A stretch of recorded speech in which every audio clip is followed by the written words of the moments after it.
part of my success is the fact that I've done the roles that I'm now managing people doing.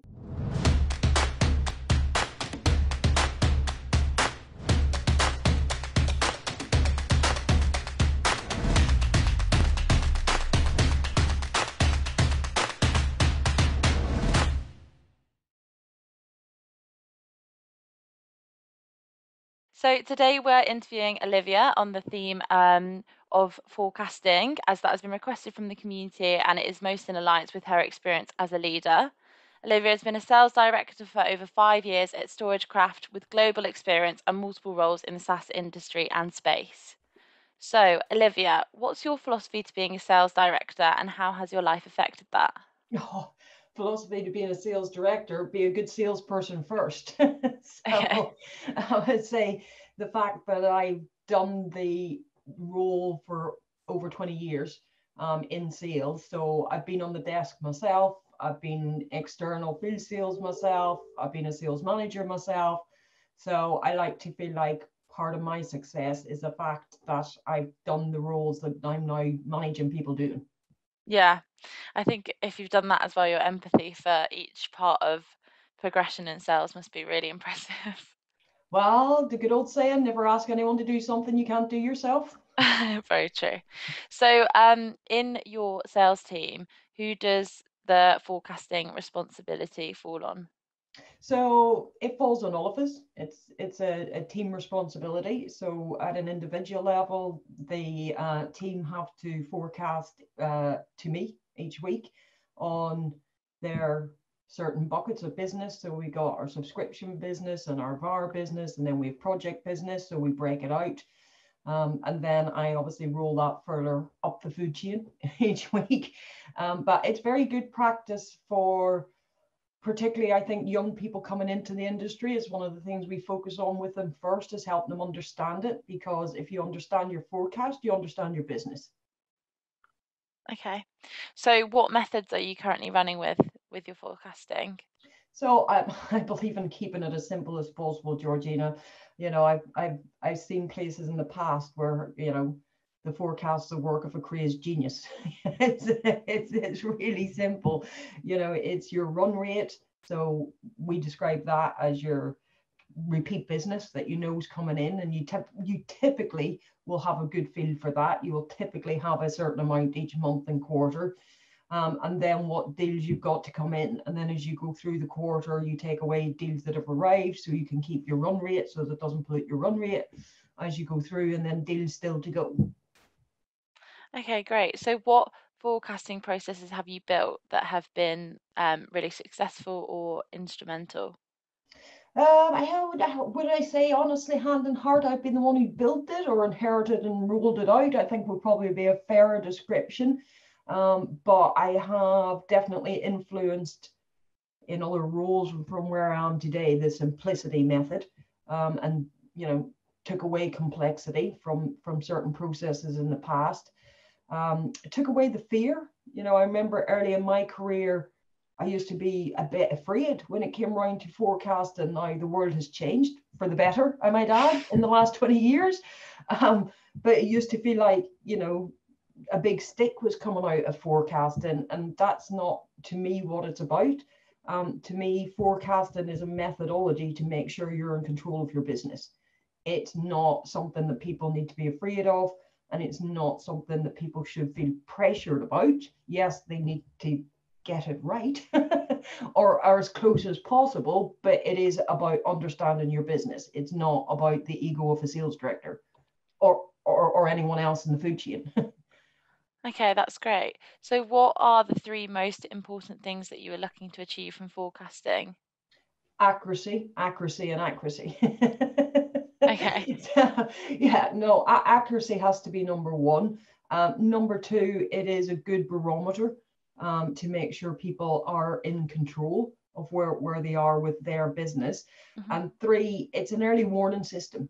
The forecast is an early warning that something isn't right in your business. If you're on top of your forecast, you will notice trends and you'll be on top of them. And if something is going wrong, then you'll catch it quick. If you Okay. don't know that and you're kind of half forecasting and you check it once during the quarter, it's too late. It's too late then to catch the problem. Okay. So you think, so do you do your forecasting at what stage? At what stage do you do your forecasting usually so you don't run into those issues?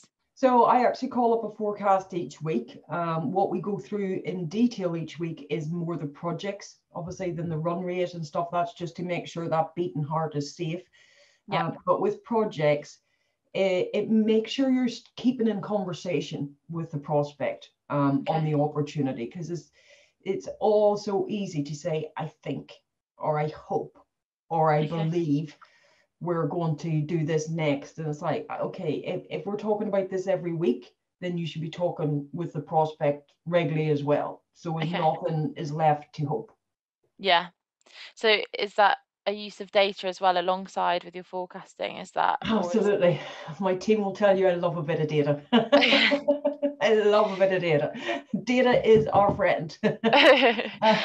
Aside from the fact I sell data protection and tell everyone how important it is to look after your data, but it really is. The devil's in the detail. That's what I always say to the team. The devil's in the detail, guys. Make sure you're looking at your data at an account by account basis, and actually at a product basis, because you could have sold them something that's significantly more expensive as a product, think your number's fine, but actually you could be losing some run rate licensing in the background. And you have, unless you're looking at your data in those buckets, you'll not notice it.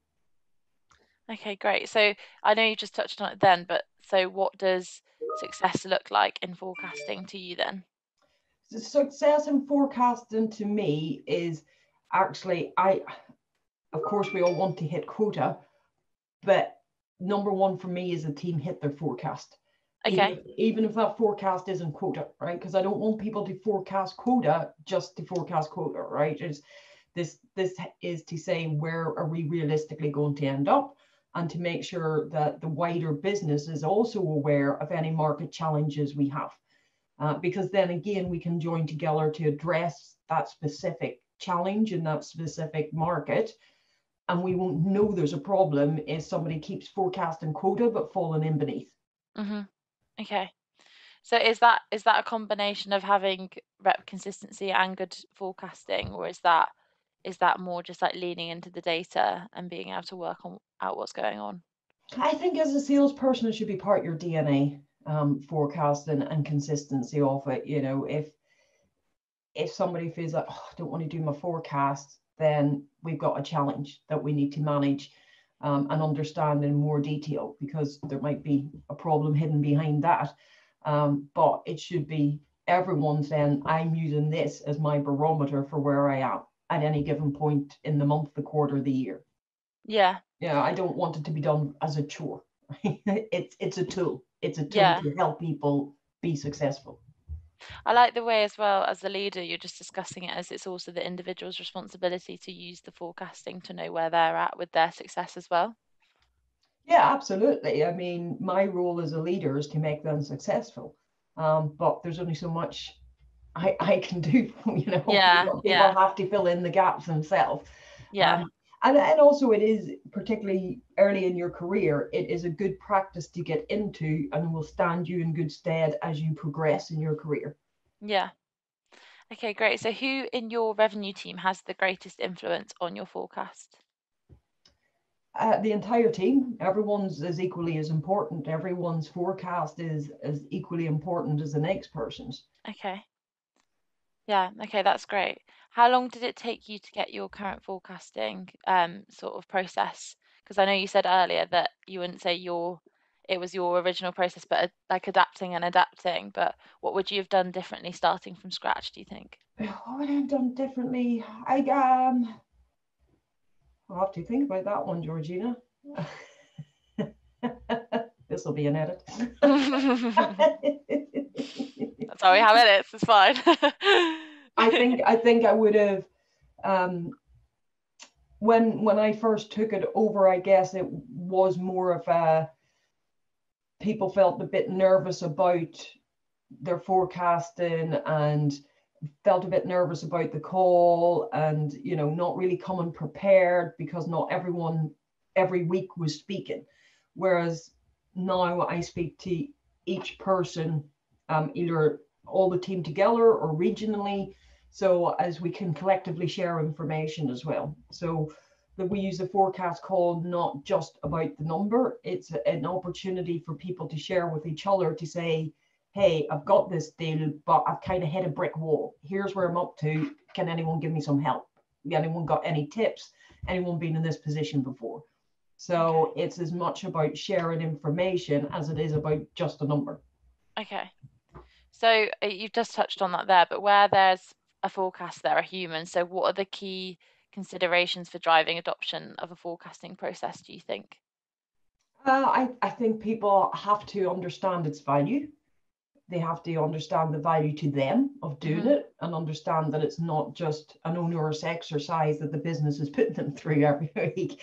They have to see the importance of it themselves, and that is absolutely back to being in control of your data and why that's important to your success when you're a quota carrying rep.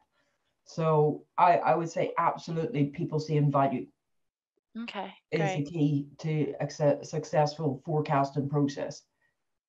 And Do you people think, understanding the point of honesty in their forecast as well. And you'll only get honesty, I've in the past as well, have people shout at you in front of your colleagues if you've lost a deal or whatever. And that's again not what it should be about. yeah, So people should feel safe in yeah, that forecasting call or forecast meeting, that if I say this is gone and I have very valid reasons for it, that I'm not going to be made to look stupid or feel uncomfortable in front of my colleagues. If I've got concerns with anyone's forecast or concerns about a deal, I'll always take those offline and one-to-one. yeah, I think a lot of leaders make a mistake where they do turn the forecast call into something people are afraid of. yeah. Because at the end of the day, everyone wants to do well and no one wants to Yeah, not be nobody's doing well. come So it's just, on nobody's yeah, come online to deliberately lose their deal, right? yeah, no, Yeah. 100%. So it's just The- adopting it with sales leaders to try and get sort of a strategy that's actually going to work and make both parties happier.